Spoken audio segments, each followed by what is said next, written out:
O crime que chocou o capixaba. Padrasto é preso e confessa que violentou e matou a enteada, a pequena Fabiane, de 2 anos. O acusado foi encontrado numa caçamba de lixo.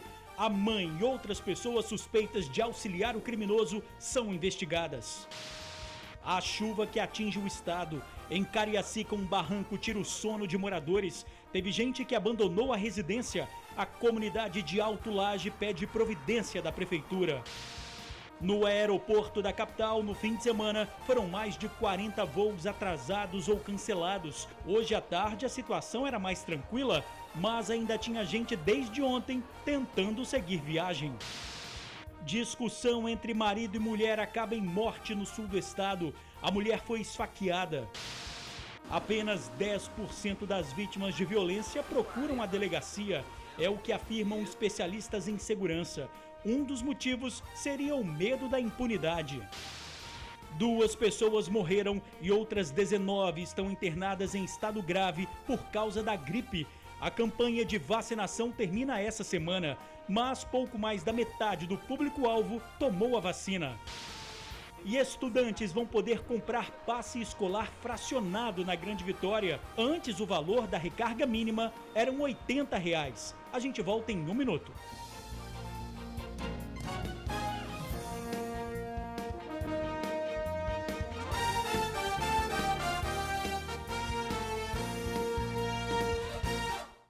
Olá, boa noite.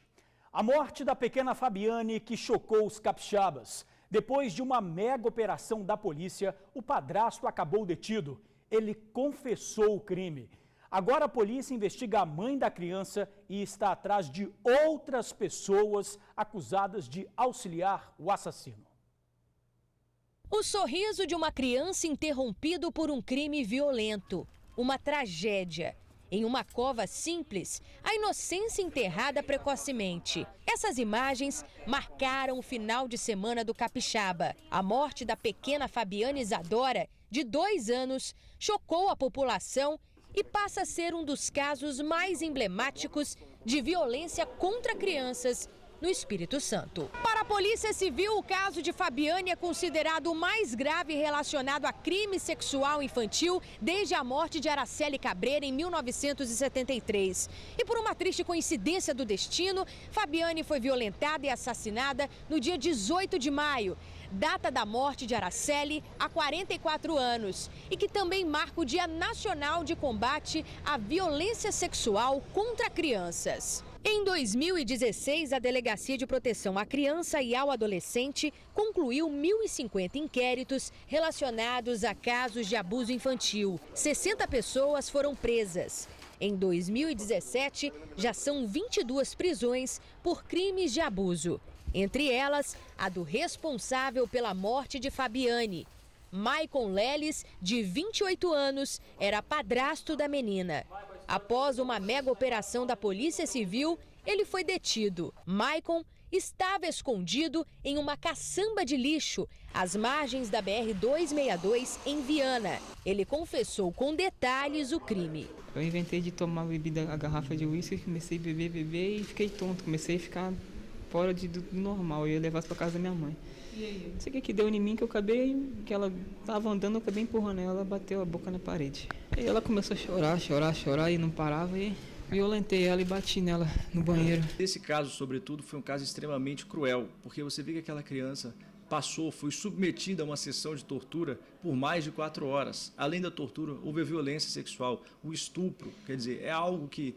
imagina uma criança de 2 anos suportar tudo isso, joelhadas na região da barriga, soco, chute, abdômen, a cabeça dela foi arremessada contra a parede, quer dizer, isso é algo que extremamente grave, que choca e que, sobretudo, nos deixou absolutamente consternados. Um cidadão como esse não tem condições nenhuma de conviver em sociedade, eu não tenho dúvida nenhuma quanto a isso. De acordo com o delegado responsável pelo caso de Fabiane, a mãe da menina também será investigada. Além disso, quem auxiliou o assassino no período de fuga vai responder judicialmente pela atitude considerada por lei criminosa. Nós vamos prosseguir a investigação de maneira bem tranquila, serena, até para avaliar a culpabilidade dessa mãe, se houve eventualmente uma omissão, se mais alguém esteve envolvido e se há outras vítimas desse mesmo acusado, se há outras vítimas do Michael. O delegado reforça que a morte de Fabiane poderia ter sido evitada. Diante da primeira suspeita, denuncie. Esta é a melhor arma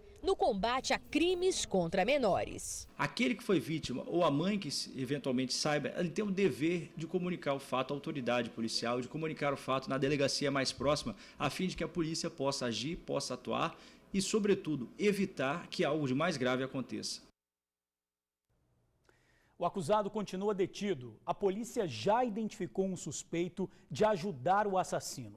Quem tiver outras informações que possam auxiliar no trabalho de investigação da polícia, ligue 181. A chuva que atinge o estado e o medo de quem mora em áreas de risco. Em Alto Laje, Cariacica, teve morador que abandonou a residência. A cada chuva que cai, o barranco cede um pouco mais. Os moradores da rua José Vieira, em Alto Laje, Cariacica, estão preocupados porque têm medo das casas desabarem. Começou a cair daqui de baixo já o muro e na medida que vai cedendo esse muro, vai perdendo o valor das outras casas e todos nós estamos correndo perigo aqui. A família que vivia nesta casa teve que se mudar. As rachaduras apareceram, parte do muro caiu e morar na residência ficou bem perigoso. A Defesa Civil chegou a condenar o imóvel. A princípio apareceu algumas rachaduras, só que na última chuva a parede da casa dilatou de tal forma que dá para você abrir o palmo entre uma lajota e outra. A casa está abandonada. A minha tia mora de aluguel com dificuldade. O barranco, cada dia que passa, desliza mais. Este muro caiu depois que parte do barranco neste ponto cedeu. Os moradores ficam preocupados porque em tempos de chuva sentem que pode acontecer uma tragédia. Esse muro está todo pendido. Se vocês olharem e filmarem direitinho, vocês vão ver que ele está todo deslocado ali. E com essa chuva, como foi dito aqui, vai minando, né? E daqui a pouco ele vai cair, vai causar uma tragédia muito grande aí. Eles contam que uma promessa foi feita pela prefeitura. O local teria uma obra para conter os deslizamentos, mas, por enquanto, ninguém apareceu por lá. A prefeitura se posicionou de que iria fazer alguma coisa, né? Ela deu uma posição. Eu quero saber qual é essa posição hoje da prefeitura. Que até agora nada, né? Até agora nada. Eu acho que o poder público tem que analisar direitinho e ver o mais rápido possível o que se possa fazer aqui. A prefeitura informou que técnicos estiveram no local e fizeram as medições iniciais para a instalação da geomanta. As obras estão previstas para o próximo mês. O fim de semana foi de muita chuva em todo o estado. O aeroporto da capital ficou fechado por 5 horas. Entre voos atrasados e cancelados, foram 47.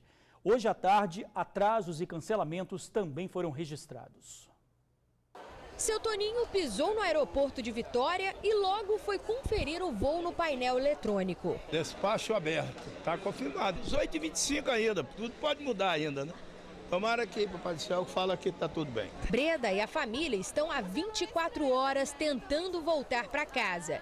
A expectativa é conseguir embarcar ainda hoje. Era para ter embarcado ontem, a gente veio, estava tudo lotado, a fila estava lá fora. A gente pegou essa fila enorme, dormimos no hotel e hoje a gente veio, mas hoje está mais tranquilo. Mas a pessoa lá do check-in disse que a gente tem que ter sorte. Se o avião decolar, né, a gente vai. Se não, vamos ficar por aqui. Mais um dia de espera. Mais um dia de espera. Durante toda a tarde, o movimento no aeroporto de Vitória foi tranquilo. De acordo com as informações oficiais da Infraero, até às 5 horas da tarde desta segunda-feira, 2 voos tinham sido cancelados. Outros 21 tiveram atrasos, sendo 11 de chegada e 10 de partida. A Infraero orienta que o passageiro busque contato com a companhia aérea antes de ir para o aeroporto. De acordo com o Incaper, a previsão de chuva na Grande Vitória até quinta-feira. Praticamente em todo o estado, ainda teremos um tempo nublado, né? Teremos chuvas em alguns momentos e outros momentos praticamente teremos o tempo fechado. Até a próxima quinta-feira teremos essas condições com muitas nuvens, chuvas, o mar deve ficar um pouco agitado, né? Devemos ter elevação do nível das ondas, e a partir daí as temperaturas já começam a aumentar ligeiramente, o que deve favorecer aí um tempo um pouco mais aberto já nesse fim de semana. E a terça-feira segue com tempo fechado em todo o Espírito Santo. Chove a qualquer hora do dia e a temperatura permanece amena, mar um pouco agitado em algumas praias. Na capital, mínima de 20 e máxima de 24 graus. Última semana de vacinação contra a gripe. A campanha termina na sexta-feira, mas apenas 60% do público-alvo tomou a dose. Dona Cleide correu para conseguir se vacinar. Ela perdeu a carteirinha de vacinação e ficou com medo de não conseguir se proteger. Essa é a última semana para se imunizar. Quando chega numa certa idade, a gente fica mais vulnerável mesmo, né? E uma gripe para levar uma pneumonia, né? Então a gente tem que prevenir. Prevenir é o melhor remédio. Tem que ter cuidado mesmo, Dona Cleide. 2 pessoas morreram por causa do vírus da influenza H3N2. O número de pessoas que são internadas em estado grave por causa da gripe também aumentou de 12 para 19. Os dados são da Secretaria Estadual de Saúde. A vacina é a melhor forma de proteção, né, contra a gripe. E ela protege contra 3 tipos de vírus, né, que é a influenza H1N1, influenza H3N2 e influenza B. Neste ano nós estamos tendo a circulação do vírus influenza H3N2 e influenza B, e como eu falei, inclusive com 2 óbitos por influenza H3N2. A Secretaria de Saúde informou que já vacinou mais de 60% da população capixaba. Nós consideramos que a procura pela vacina na campanha deste ano está baixa, né? A população está procurando de uma maneira mais lenta. Estamos bastante preocupados com os números, porque a meta até sexta-feira é vacinar pelo menos 90% do público-alvo e estamos ainda em 63% dessa meta. De acordo com a CESA, a adesão do público-alvo está em 48% entre as gestantes e 49% entre as crianças. São os menores números dos grupos que precisam se vacinar. Eles são mais vulneráveis e podem ter mais complicações. O Espírito Santo já recebeu 100% das doses do governo federal e distribuiu para todos os postos de saúde. A meta até sexta é de imunizar mais de 900 mil pessoas. Fazemos um apelo que é para a população, que é do público-alvo, procure as unidades de saúde. A vacina está à disposição da população. Todas as unidades de saúde são abastecidas com as vacinas para os públicos prioritários. Então, reafirmando, a vacina está disponível nas unidades de saúde dos bairros. O número de assaltos cresce a cada dia, mas nem sempre as vítimas procuram a delegacia. O medo e a falta de confiança na justiça seriam os motivos.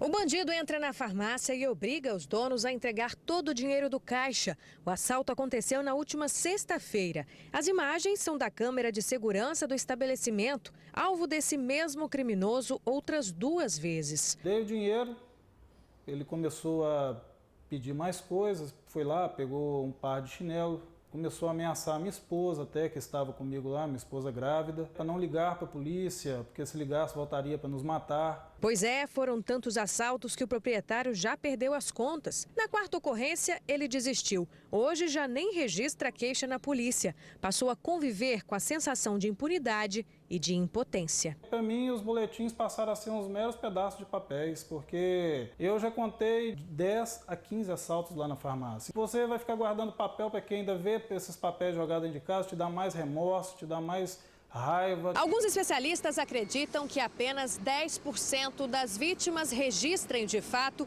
o boletim de ocorrência. E os motivos são inúmeros. Além da sensação de impunidade, tem também o medo da vítima de ser reconhecida pelo bandido numa segunda oportunidade. Uma realidade que os líderes comunitários enfrentam de perto. O Enoque garante que a maioria dos moradores de Jardim Camburi não registram o BO exatamente por esse motivo. O cidadão está com medo de fazer a queixa do crime ocorrido, porque também tem medo de sofrer uma represália pelo mesmo meliante, porque o Estado não dá proteção a ele. Lei branda, essas audiências de custódia, o medo da pessoa de representar, se não há uma representação não pode o processo prosseguir. Fora isso, tem também as dificuldades enfrentadas nas próprias delegacias, como falta de efetivo e até de boa vontade. Começa a partir do momento que chega numa delegacia, né?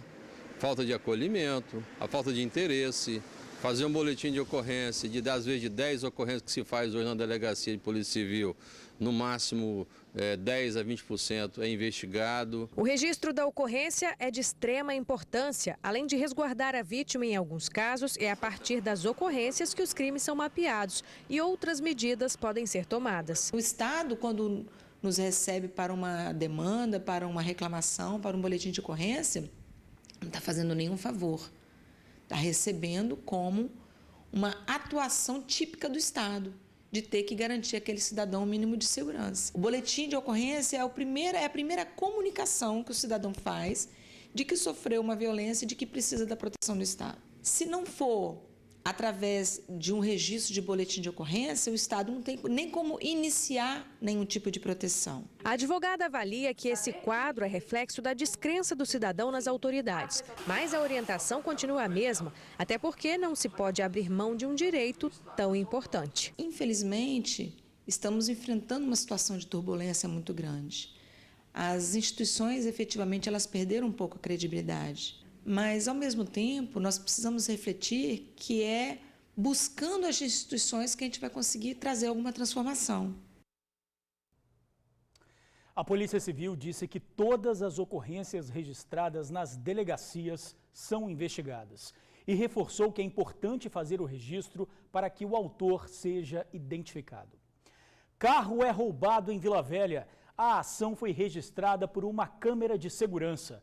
O bandido se aproxima do carro e tenta abrir a porta. A ação acontece durante a madrugada. Nem mesmo a chuva forte inibe o criminoso. Como não consegue abrir, ele desiste e atravessa a rua. Entrega algo para outro suspeito, que vai na direção do carro. 1 minuto depois, o veículo de placa KNQ 5308 é levado. O veículo foi roubado no bairro Alecrim, em Vila Velha. Denúncias devem ser feitas pelo 181. Novas regras para a venda do passe escolar na Grande Vitória. Agora o estudante vai poder comprar apenas a quantidade de passagem que precisa. Larissa é estudante do 3º ano do ensino médio. Esse mês, ela acabou gastando mais dinheiro porque não tinha o valor total para fazer a recarga do passe escolar. Aconteceu de não ter o valor total e eu ter que pagar passagem durante a semana toda com dinheiro que sai um custo maior. A partir de agora, os estudantes vão poder recarregar o passe no valor mínimo de R$ 1,60 até R$ 180. Antes, o menor valor era R$ 80. O passe escolar representa mais de um terço financeiramente dentro da vida do estudante dentro da faculdade. E agora ele tem a flexibilidade de recarregar o valor que ele deseja e para poder estar dentro da sua necessidade. Ele não fica mais obrigado a ser taxado da forma que a lei antiga colocava. Essa mudança vai ajudar no bolso dos pais que desembolsam todo mês a grana para os filhos. É o caso da dona Cristina. Ela veio recarregar o passe do filho e gostou da notícia. Com certeza é um benefício, não só para mim, para todos, né? De repente você não tem um valor de R$ 80, você pode botar 40, 30, 20. Isso vai ser bem benéfico, eu acho, para todo mundo. A parte prática dessa lei ainda está em fase de adaptação. O estudante que pretende vir recarregar o passe estudantil deve ficar atento, porque só poderá usufruir do benefício na semana que vem. Essa semana é um período de adaptação do sistema, mas a partir de semana que vem, o estudante que se sentir interessado, ele pode vir aos postos de recarga e fazer a recarga fracionada do valor que ele quiser. Pois é, a GV Bus disse que antes a venda do passe escolar era feita conforme o calendário escolar do estudante. A previsão é de que a venda fracionada comece no mês que vem. E a seguir, mulher é morta a facadas no sul do estado. A gente já volta. Mulher é assassinada a facadas no sul do estado. Cristina Pérez Garcia, de 28 anos, foi morta dentro de casa em Mimoso do Sul. O suspeito é o marido dela, que fugiu após o crime. O casal teria discutido momentos antes. A mãe da jovem contou para a polícia que recebeu uma ligação do suspeito pouco depois do assassinato. Ele teria confessado o crime. O casal estava junto há 3 meses. Cristina tinha 4 filhos de outro relacionamento. Quem tiver informações que possam localizar o suspeito, ligue 181. E a gente fica por aqui. Outras informações agora no SBT Brasil e amanhã no Tribuna Notícias, primeira edição, com Ingrid Schwartz e Torino Marques. Muito obrigado por assistir ao jornal, pela companhia de sempre, uma boa noite e eu te espero amanhã.